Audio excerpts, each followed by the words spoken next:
Thank you. I want to talk about the role of education and educators in the museum.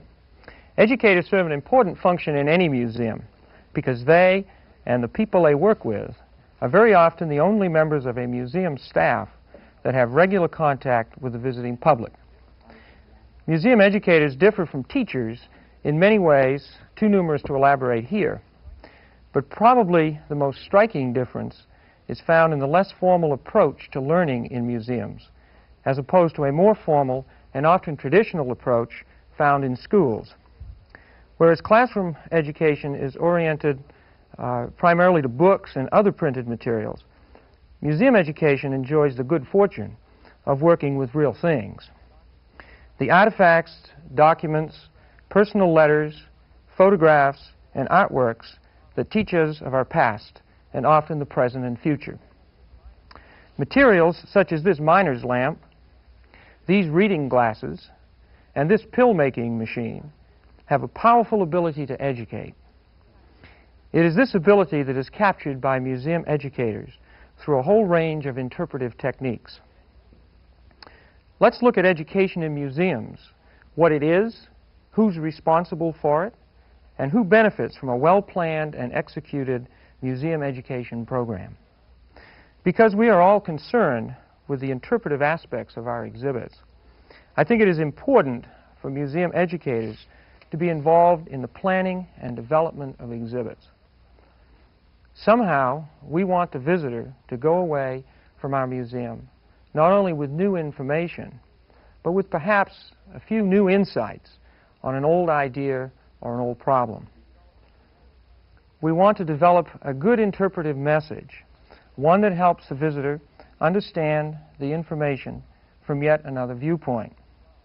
One of the most important jobs of the museum educator, or one of the most important jobs that he has, is to assist the visitor in developing these new understandings. Therefore, it makes a great deal of sense to involve the education staff very early in the exhibits process. Where educators have been involved in exhibits, these exhibits generally turn out to be very participatory in their orientation. They invite the visitor to participate and to be involved in some way. A little later, I want to show you several participatory techniques that have proven successful with visitors. But for now, I think it's sufficient to say that these exhibits very often strike a very comfortable balance between the whole idea of fun and learning in museums, which I think is one of the very important points to be made. I want to share with you a few examples of exhibits that have achieved that balance and have been extremely popular with visitors. The people who designed Zoo Lab at the National Zoological Park have been highly successful in helping visitors understand a great deal more about the animals that inhabit the zoo. Zoo Lab has helped them to a better understanding of domestic animals as well as animals in the wild. Because it is so closely related to other zoo exhibits, Zoo Lab allows visitors to explore such themes as adaptation, eating habits, and animal coverings. Each visitor can explore the Zoo Lab and the zoo at his own pace, guided by activities developed in the Zoo Lab by educators, but in collaboration with curators and exhibit designers. The Discovery Room at the National Museum of Natural History is an excellent example of cooperative planning by scientists, educators, and exhibit designers. Aside from program development, the Education Department is also responsible for training volunteers who oversee the activities of the Discovery Room. This person-to-person interaction is an important interpretive factor used in museums and historic sites throughout the country. It is important to note that the Discovery Room began as a joint venture by the exhibits and education departments of the museum. There are many fine examples, and I'm sure that everyone here can think of some. But this Discovery Corner, developed in the National Museum of American History by the Exhibits Department in cooperation with the museum's volunteers, not in this case the education staff, but with the volunteers, has been a very popular area with family groups as they go through a Revolutionary War exhibit. Youngsters and oldsters alike can share the excitement of handling a colonial military uniform or trying on colonial equipment. The important point is that more planning of this kind is necessary in developing good interpretive exhibits. You may be asking, specifically, what is it that educators can offer to the planning, implementation, and ongoing process of an exhibit? First of all, and I think very importantly, educators and the volunteers that they work with usually have daily contact with the visiting public. Through this involvement, they generally find themselves conducting both formal and informal evaluations of the museum's public image and the impact of the exhibits on the visitor. This constant evaluation is a valuable tool in adjusting a museum's programs to public interests. Such information can, and I think should, be extremely helpful in exhibits planning. Educators recruit, train, and supervise the docents who interpret your exhibits. If for no other reason, this alone is cause enough to have educators involved in the exhibits planning process. These are the people who have the responsibility of interpreting the museum to the public. It makes good sense to have them as well informed as possible. This might be a good time to dispel an age-old myth that educators and docents are there for the sole purpose of herding groups of school children through the museum. Not only do they work with school children, but they are very actively involved with visitors of all kinds: adults, family groups, senior citizens, disabled people, and of course the VIPs that come through everyone's museum.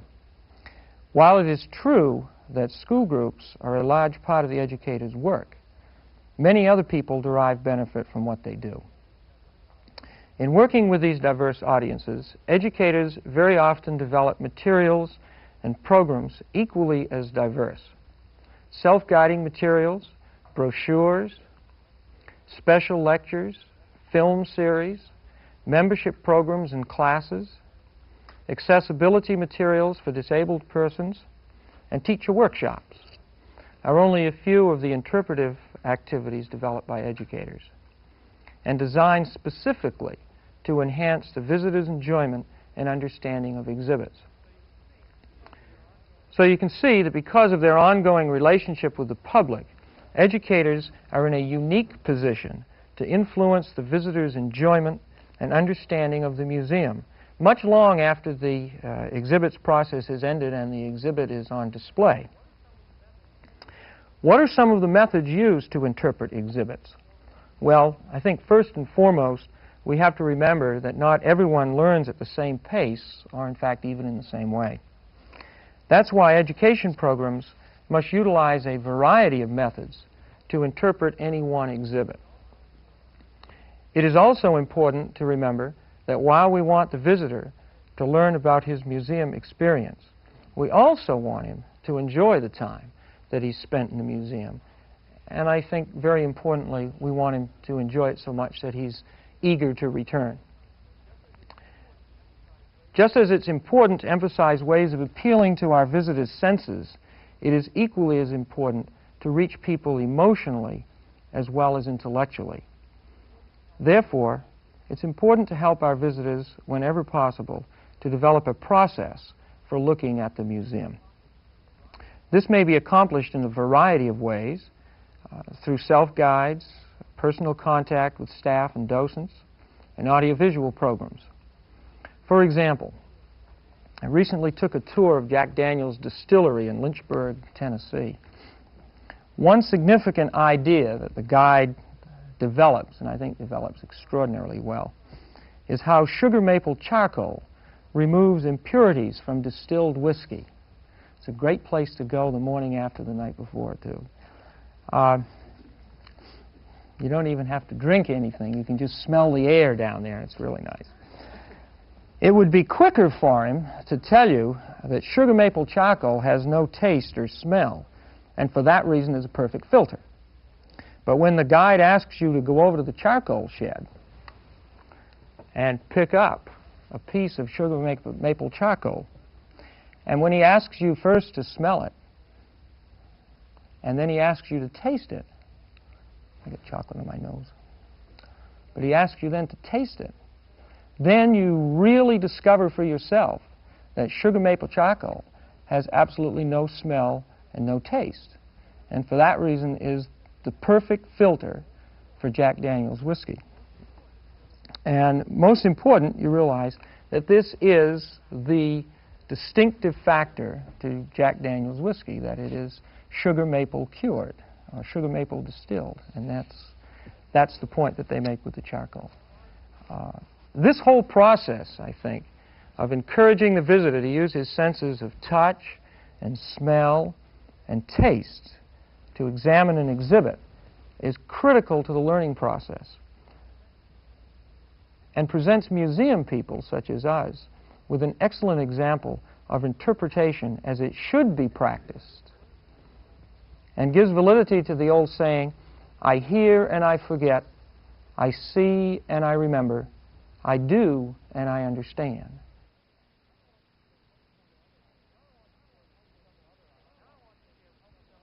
Now I want to share with you several other ideas for helping people develop a process for looking and learning, while at the same time increasing the enjoyment of the museum visit.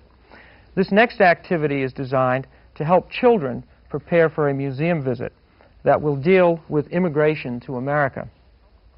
Its purpose is to help them understand who the immigrants were, why they came, what they brought with them, and the impact they had on America. The activity is also used to impress teachers and other adults with a variety of ways primary source museum materials can be examined for both learning and fun. In this activity, an Englishwoman named Annie Steele is introduced to the group by having them closely examine her wedding dress. And I've brought her wedding dress here to share with you this afternoon. And you can see that this, by the way, for all of the conservators in the audience, is a facsimile of the original dress. So that's why I have no compunction to handle it without white gloves on. Okay. Several legal documents, which I have also brought, these are not facsimiles, these are the originals. And I will shock all of you in a moment by actually handling them. Personal letters, and finally her portrait.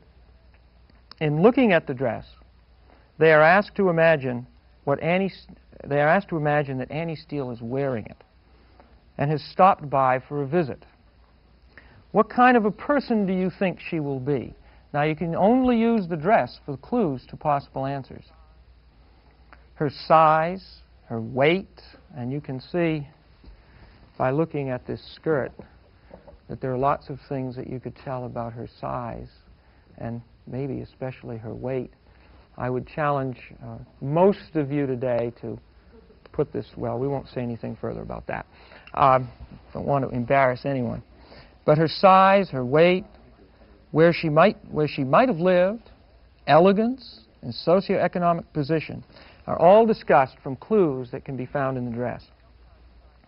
Students sometimes try to place her in time by talking about the style of the dress, the way it is made, and the materials that it's made from.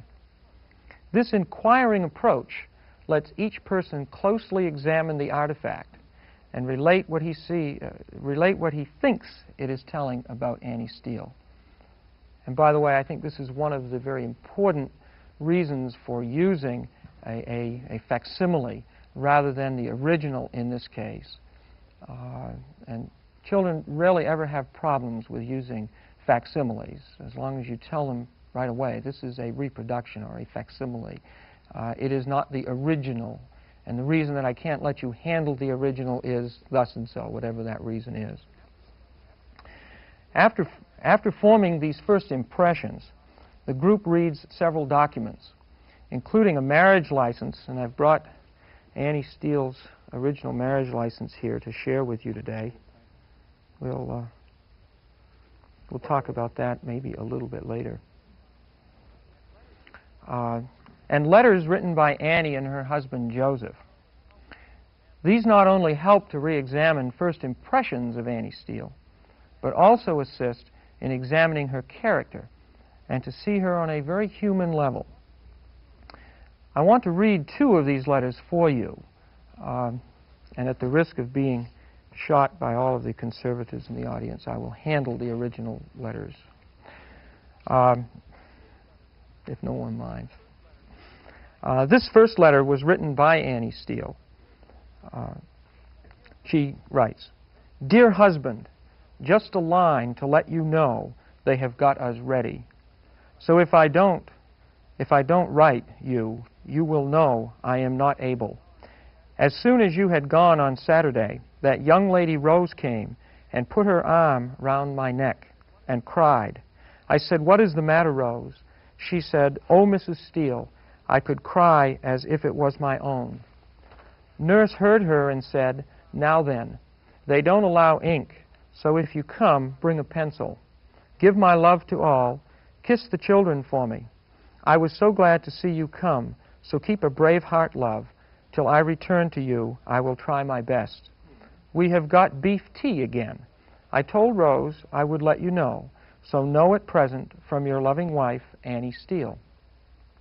Good night and good bless to Daddy, Willie, Alice, Annie, Mother. Tell Mother to keep her spirits up.'"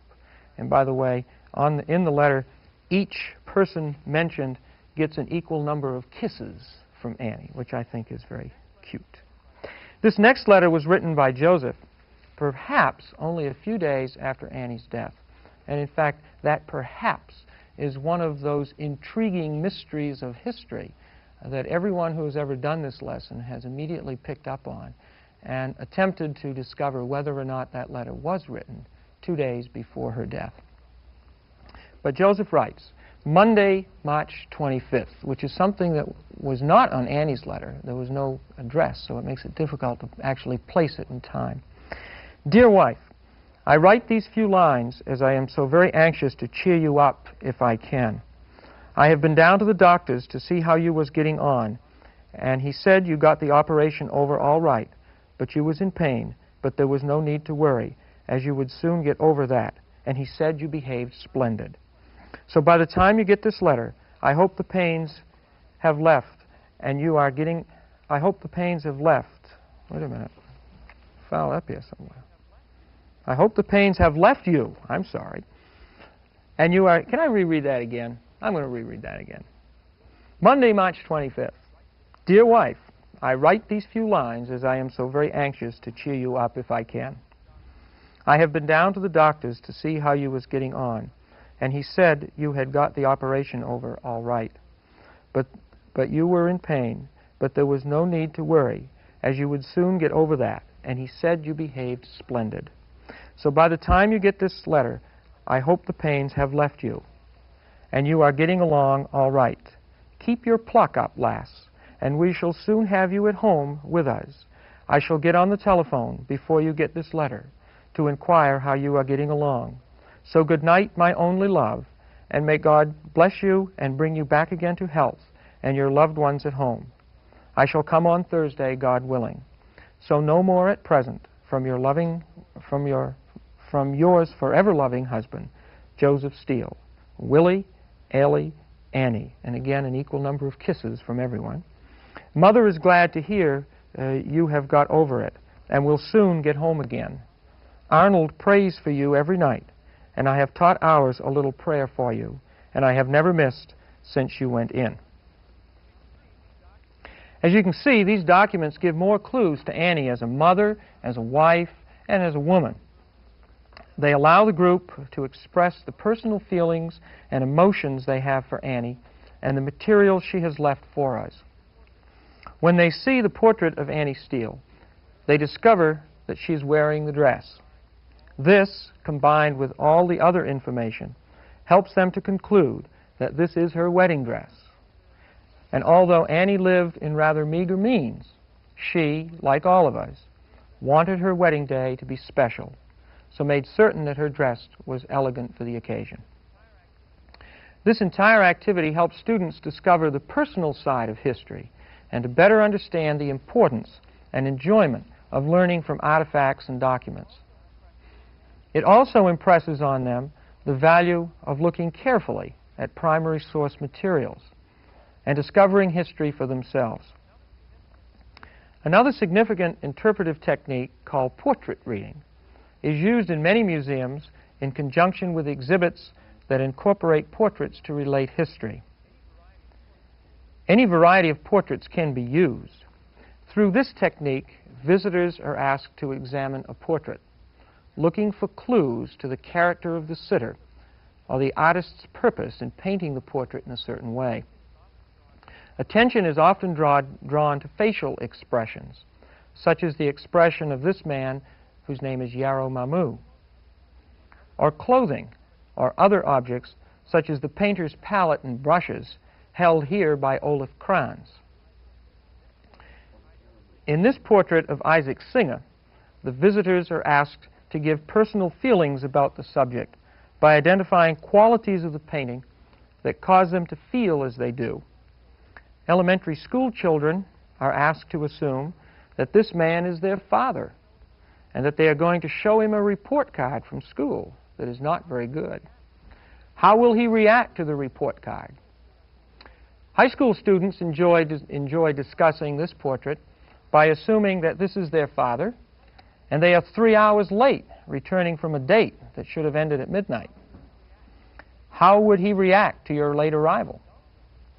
In adult groups, women are often asked to describe a date with Isaac Singer. The reactions are very interesting, too. Men are asked if they agree with what the women have said. And generally they do, by the way. All of these questions are intended to help the visitor, regardless of age, to look at the painting and relate what he sees to his own circumstances. School groups are often asked to write a short story about this portrait of Julia Marlowe Southern. This is a good activity to help students develop writing skills as well as to look carefully at a painting. In a recent program at a junior high school in Chattanooga, Tennessee, I got the following poem from an 8th grade girl who said, and I quote, "I once met a lady who looked like she'd been sitting in glue. I saw her in pain, pouting in vain, so I kicked her off the chair with my shoe." Very perceptive young lady. This open-ended approach does not mean that factual information is sacrificed at the expense of discovery. In fact, it's just quite the opposite. Because this inquiring approach piques curiosity, and the visitor is naturally more eager to receive information. Very often, the visitor will even ask for more information in an effort to substantiate inferences made about the subject. Educational activities such as these add an important dimension to the museum visit and are a vital part of any exhibit's planning. Education should be integral to any exhibit, and it should not just be an afterthought. Now, one final thought that I have to leave you with is a definition of education, which is one of those nebulous definitions. It's like, as someone said earlier today, it's like trying to find the definition of life. But a definition of education. Education is what's left after all the facts have been given. Thank you.